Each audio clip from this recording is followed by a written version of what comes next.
மித்ரம்மா,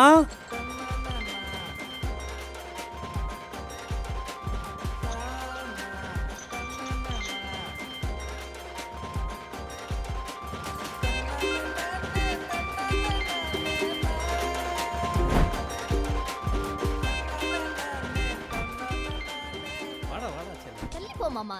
எம்மே நல்லா இருக்கீங்களா? பாத்தியம்மா, நல்லா இருக்கேன்டா செல்லம். இங்க ஒருத்தன் இருக்கேன்னு கூட தெரியாம ரெண்டு பேரும் இழிச்சிட்டு எப்படி பாசமலைய பொழியுதுங்க.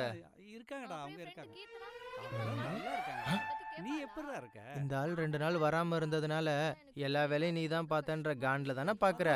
எம்மே ஒட்டண்ணா அப்படிதானடா, அத்தைய பத்தி உனக்கு தெரியாதா? நான் மத்த எல்லாமே ஓகே. தங்கமே போதும் போதும், கரைஞ்சு போயிட்டியடா. 2 பேரும் நிறுத்துங்க. ஏண்டி, நாங்க ஃபோன் பண்ணாதான் உங்க அப்பா எடுக்கல. நீங்க 2 பேரும் 2 நாளா பேசாம இருந்திருப்பீங்க. பேசிக்கிட்டு தானே இருந்தீங்க. அப்படி இருக்கும்போது பாசத்தை என்னமோ மத்தவங்க மேல படுற மாதிரி தெளிக்கிறீங்க. போதும், நிறுத்திக்கங்க 2 பேரும். என்னத்த காண்டாகுதா? அப்பா என் மேல பாசத்தை காட்டுறத பார்த்து.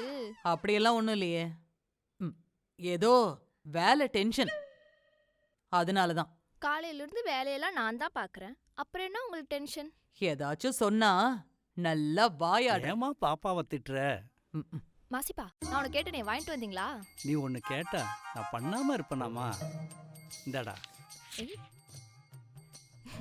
இது மாமோய்க்கு ரொம்பவே பிடிக்கும். எனக்காகவா வாங்கிட்டு சொன்ன மித்ரா? ஹலோ தேவதாஸ், இது உங்களுக்கு இல்ல, அந்த மாமோய்க்கு. அப்போ இவன் உன் மாமா இல்லையாடி? இந்த மாமா வேற, அந்த மாமோய் வேற. வரட்டா? அடி குட்டச்சி.